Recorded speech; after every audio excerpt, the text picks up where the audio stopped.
सीधे सीधे बोलिए इस बार सारा वोट देंगे आप सबको, लेकिन शर्त है आप चौधरी जी से और मौसी जी से इस्तीफा दिलाइए। हमारे जो भी नेता आएंगे आपके बीच से आएंगे, आपकी राय शुमारी से आएंगे, आपकी रजामंदी से आएंगे। उसके बाद हम लोग घोषणा करेंगे कि रामगढ़ का प्रत्याशी ये है, बड़का गांव का प्रत्याशी ये है और मांडू का प्रत्याशी ये है। और कांग्रेस की बात करेंगे तो देखिए बगल में नियोजन नीति सुबोध कांत की बेटी कौन है भाई, आ गई ना, 4.5 लाख वोट ले आई ना, नेता बन गई ना। ये है नियोजन नीति नेताओं की। आइए आजू की बात कीजिए, संसद जी सांसद, पत्नी जी बन गई विधायक, बन गई ना नियोजन नीति। हेमंत जी की बात कीजिए, मुख्यमंत्री भाभी विधायक गांडे से बन गई ना नियोजन नीति। देखिए नेता का चुनाव जीतने में कभी रोल नहीं होता है। न संजय जी हर एक बूथ में गए हैं, न जयराम मातो हर एक बूथ में गए हैं। चुनाव जीतने का काम कार्यकर्ता करते हैं, केडर करते हैं। यानी यहाँ आप सभी कार्यकर्ता हैं, ये कोई जनसभा नहीं है, ये कार्यकर्ता सम्मेलन है। इसलिए मैं आपसे कहना चाहूंगा, मैंने बचपन में एक फॉर्मूला एक इंग्लैंड के कोच से पढ़ा था। उन्होंने कहा था कि किसी भी चीज को आपको जीतना है, क्योंकि वो क्रिकेट टीम के लिए कह रहे थे। लेकिन आज हम चुनाव के संबंध में कहेंगे कि अगर जीतना है तो आपको 3D का फॉर्मूला के साथ चलना होगा। पहला डी से होता है डिटर्मिनेशन। डिटर्मिनेशन को हम लोग हिंदी में बोलते हैं इरादा। इरादा यानी अपने मन में ठानना कि हाँ हमने मन में ठान लिया है कि रामगढ़ विधानसभा से जेपी केसस को जिताएंगे तो जिताएंगे, मांडू विधानसभा से फलाना को उसके लिए मेहनत करेंगे तो करेंगे। ये होता है डिटर्मिनेशन यानी इरादा जो हम मन में ठानते हैं। दूसरा डी से होता है डेडिकेशन। डेडिकेशन का मतलब होता है समर्पण। समर्पण का मतलब होता है कि आज बारिश हो रही है लेकिन लोग इंतजार कर रहे हैं, आप फिर भी भीगते भीगते या फिर बारिश की चुनौती को स्वीकार करते करते कार्यक्रम में जाते हैं। इसको समर्पण कहते हैं, डेडिकेशन कहते हैं। और आप जो भी इस कमरे में बैठे हैं ना, यहाँ डिटर्मिनेशन भी दिख रहा है कि आप संकल्प लेके आए हैं कि जब तक जयराम बाबू अपना भाषण खत्म नहीं करेंगे हम लोग घर नहीं जाएंगे। आप डेडिकेशन में भी बैठे हैं, आपकी ओर एक भी पंखा नहीं है, आप पंखे को घुमा रहे हैं लेकिन फिर भी बैठे हैं। इसे डेडिकेशन कहते हैं। लेकिन एक चीज की कमी है जिसे लास्ट में डिसिप्लिन कहते हैं। डिटर्मिनेशन साफ साफ दिख रहा है, आगे भी दिख रहा है, पीछे भी दिख रहा है, बाहर बैठे उनमें भी दिख रहा है। डेडिकेशन भी दिख रहा है, थोड़ा डिसिप्लिन नहीं दिख रहा है। हो सकता है हम में भी नहीं दिख रहा हो। हम ये नहीं कह रहे हैं कि हम मोदी जी की तरफ थोड़ी कह रहे हैं कि हम कोई अवतार लेके आए हैं, इसी मिट्टी से आए हैं। हो सकता है डिसिप्लिन हम में भी नहीं फॉलो हो रहा है। तो इसलिए अगर चाहते हैं कि विधानसभा के चुनाव में फतह हो तो डिटर्मिनेशन डेडिकेशन के साथ साथ हमें डिसिप्लिन मेंटेन करना होगा। यही चुनाव में हमारी खामी यही रही। चुनाव लोकसभा में हम लोग और बेहतर कर सकते थे, हो सके तो सीटों को जीत भी सकते थे, लेकिन थोड़ा सा डिसिप्लिन में कमी रहा। इस बात को स्वीकार करना होगा। इसलिए एक मूल मंत्र यह भी रहेगा हमारे तमाम कार्यकर्ता के लिए 3D determination, dedication, the last discipline. इंसान को महान बनने के लिए उसमें 3 क्वालिटी होना चाहिए। मुंशी प्रेमचंद अपने कालजयी उपन्यास गोदान में लिखते हैं कि इंसान को महान बनने के लिए, सर्वश्रेष्ठ बनने के लिए, श्रेष्ठ बनने के लिए, उत्कृष्ट बनने के लिए 3 क्वालिटी होना चाहिए। एक क्वालिटी त्याग, दूसरा क्वालिटी सहनशीलता का और तीसरा क्वालिटी क्षमा का। लेकिन एक स्त्री में ये 3 क्वालिटी जन्म से होता है। ये मुंशी प्रेमचंद कहते हैं, हम नहीं कह रहे भैया। त्याग का मतलब तो आप जानते हैं, आपसे ज्यादा त्याग कोई कर ही नहीं सकता है। सहनशीलता की अगर बात करें तो धरती के बाद अगर कोई सह सकती है तो स्त्री सह सकती है। और क्षमा की बात करें तो हमें लगता है एक जीवन काल में एक स्त्री जितने लोगों को माफ करती है, अगर पुरुष लोग होता तो रोज नया महाभारत। अगर स्त्री लोग चाहेगी ना महाभारत करना तो रोज होगा, लेकिन वो माफ कर देती है। इसलिए हम चाहते हैं, आपकी जिम्मेवारी ज्यादा है और आप नो डाउट उस जिम्मेवारी को बड़े अच्छे तरीके से निभाएंगे। आपका रोल बढ़ जाता है और चुनौती भी बढ़ जाता है। क्योंकि आप जिस समाज में रहते हैं ना दीदी लोग, इसे पेट्रियार्कल सोसाइटी कहते हैं, पितृ प्रधान समाज कहते हैं। पितृ प्रधान समाज का मतलब होता है पुरुष प्रधान। आप मीटिंग में भी आएंगे तो आपके गांव के 4 लोग 4 तरह की बातें करेंगे। आप अगर किसी के साथ गाड़ी में बैठकर बाजार तक आए तो 4 लोग 4 तरह की बातें करेंगे। आप अगर 2-4 लोगों से घुलेंगे मिलेंगे फिर भी 4 लोग 4 तरह की बात करेंगे। इसीलिए मैंने कहा आपका जो चुनौती है वो दोगुना है, लेकिन हमें पूर्ण विश्वास है आज के दौर में आप अपने आप को स्थापित करेंगे। चूंकि 21वीं सदी है, ये नारी सशक्तिकरण का दौर है और हम लोग चाहेंगे कि आप लोग अगुवाई करें। अगुवाई केवल कार्यकर्ता के रूप में और जिला पदाधिकारी के रूप में नहीं, हम लोग प्रयास करेंगे कि विधानसभा का जो चुनाव होगा हमारी पार्टी ओर से जब प्रत्याशियों की सूची जारी हो, आपकी भूमिका भी पीछे नहीं रहे।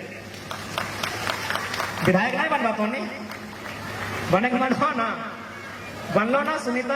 सुनीता मौसी बनले ना, बताओ मास्टर नहीं लगले से बन गए, ओकर पति सांसद लगे ताव बन गए, तो तोहनियो बनवाना। हिंदू बनले ना, अम्बा मैडम बनले है ना, तो तोहनी की काम आ कर सके के बगैर से काम नहीं ना। तो हमें हटे क्या चाहिए कि जैसा पुरुष हथे तोहनी के भी वह भूमिका हो, तोहनी के भी अगुवाई करे को, और बस का वो दुनिया के परवाह नहीं करिए। जे थोड़ा लई के आए हो, यानी तोहर श्री 108 श्री बस ओकर से तालमेल ठीक रहे, दुनिया की परवाह करे कोई जरूरत ना। लेकिन दुनिया के रीत लगो, दुनिया के रीत पर दुनिया के रीत लगो कि निंदा उन्हीं की होती है जो लोग जिंदा है। जब तक जिंदा है तब तक निंदा होगी। अब मर के देखिए, लोग कहेंगे रास्ता छोड़ दीजिए, लाश जा रहा है। तो बस आपको जो लेकर आए हैं, जिनके साथ आप 7 फेरों में बंधे हैं, बस उनके साथ आपका तालमेल ठीक रहे। बाकी आप बाजार जा रहे हैं तो लोग क्या कह रहे हैं, मार्केट जा रहे हैं तो लोग क्या कर रहे हैं, किसी के साथ लिफ्ट लेके चल रहे हैं तो लोग क्या कह रहे हैं, छोड़ दीजिए। ये दुनिया उस दिन बहुत अच्छी हो जाएगी जब आप छोड़ के जाएंगे। क्या बोलेंगे पता है, बेचारी जैसने हमें बढ़िए हमें, यही बोलेंगे। तो ये संदेश हम आपको दे रहे हैं, क्योंकि हमारे संगठन में ऐसा बात आ रहा है, दीदी लोगों की शिकायत हो रही है कि हमारा मनोबल थोड़ा गिर रहा है। तो निश्चित रहिए, आपका मनोबल क्यों गिरने देंगे, जब आपके मनोबल को बढ़ाने के लिए, ऊंचा करने के लिए झारखंड की सबसे ऊंची चोटी पारसनाथ से टाइगर आया है। आप अपने मनोबल को गिरने क्यों देंगे, आपका मनोबल ऊंचा रहेगा, क्योंकि आवाज झारखंड की सबसे ऊंची चोटी पारसनाथ से आया है।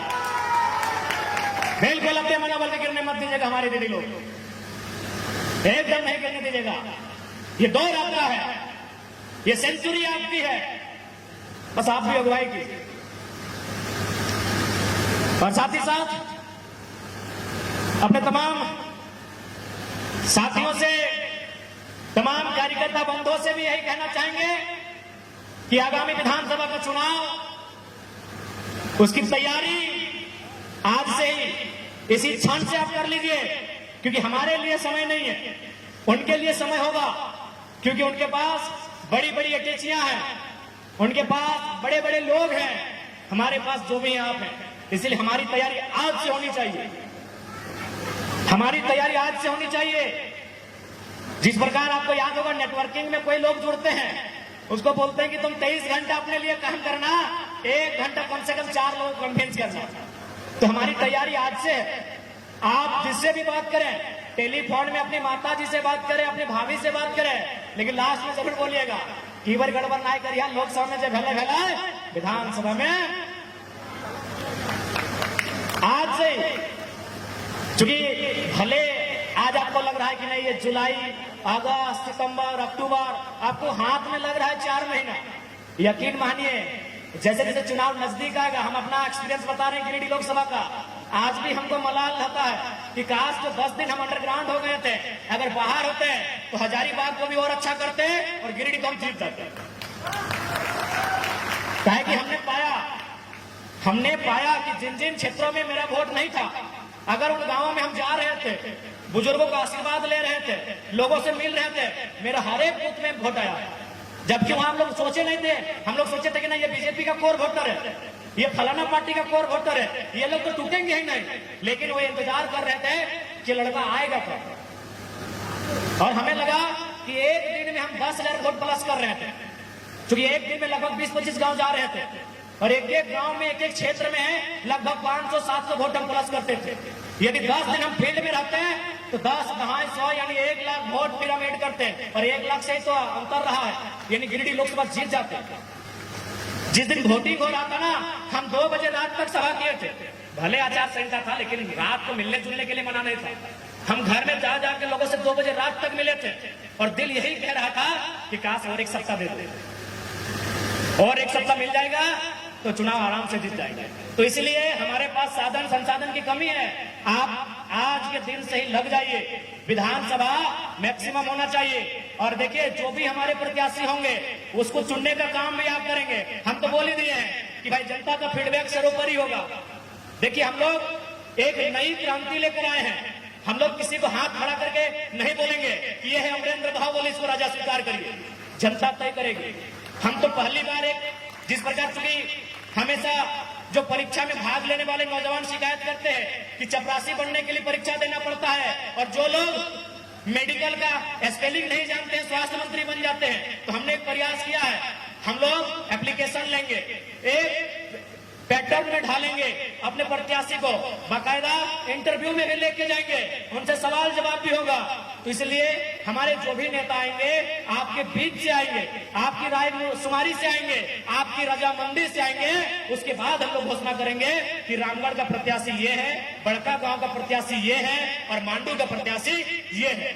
और ध्यान रहे, उस समय फिर पीछे मत चले जाइएगा।